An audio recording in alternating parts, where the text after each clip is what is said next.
Hello दोस्तों spine की problem या डिस्क की प्रॉब्लम आजकल घर घर की समस्या बन गई है। और इसमें कई बार पेशेंट इतना परेशान हो जाता है हर तरह की चूरन चटनी देसी इलाज करके कि उसको चैन ही नहीं पड़ता और फिर उसको ऐसा लगता है कि शायद अब ऑपरेशन की ज़रूरत पड़ेगी।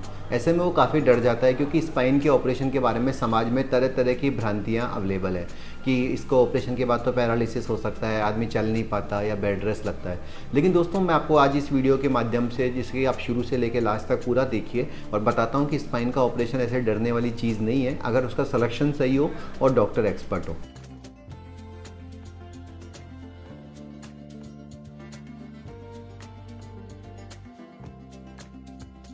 नमस्ते दोस्तों, मेरा नाम डॉक्टर नवीन शर्मा है और मैं सीनियर कंसल्टेंट हूँ advance orthopaedic and sports injury hospital में। ये मेरे पास स्पाइन का मॉडल है जिसमें हड्डी और इसके बीच में छल्ला, हड्डी के बीच में आप छल्ला देख सकते हैं। यहाँ पे आप देखेंगे कि एक छल्ला है जो बाहर खिसक गया है, इसे कि डिस्क प्रोलैप्स कहा जाता है। दोस्तों डिस्क प्रोलैप्स की कई स्टेजेस होती हैं, जैसे कि इसमें प्रोपल्शन हो सकता है, प्रोट्रूजन हो सकता है और एक्सट्रूजन हो सकता है।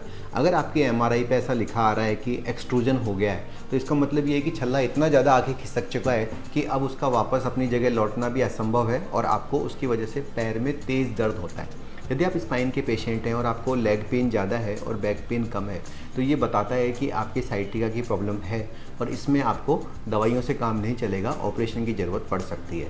दोस्तों साइटिका का या डिस्क का जो ऑपरेशन है वो आजकल बहुत ही छोटे चीरे से किया जाता है। ऑलमोस्ट 1 या 2 टांके से हमारे यहाँ इसका इलाज हो जाता है और ऑपरेशन के बाद किसी भी प्रकार की कोई बेड रेस्ट की आवश्यकता नहीं होती।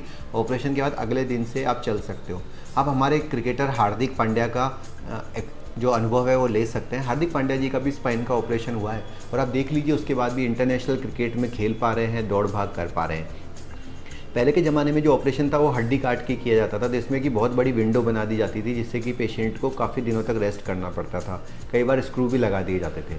आजकल जो हम ऑपरेशन कर रहे हैं हड्डी का, डिस्क प्रोलैप्स का, उसमें बिना किसी हड्डी को काटे सिर्फ एक्स्ट्रा जो आपकी गद्दी बाहर निकल गई है उसको ही ट्रीट किया जाता है, जिसकी वजह से कि ना तो कोई बेड रेस्ट चाहिए, ना कोई चीरा फाड़ी है, ना कोई ब्लड चढ़ता है। मैं आपको सरल शब्दों में बोलूँ तो आपको लगेगा ही नहीं कि कोई ऑपरेशन हुआ है। और दूसरी हमारे यहाँ की खास बात ये भी है कि जो चार्जेज है वो सरकारी अस्पताल से भी 50% कम रहते हैं। तो अगर आप लोगों को स्पाइन में डिस्क प्रोलैप्स की दिक्कत आ रही है और आपको समझ में नहीं आ रहा कि कहाँ इलाज कराएं, तो आप नीचे लिखे गए नंबरों पर संपर्क कर सकते हैं और हम आपकी मदद करेंगे।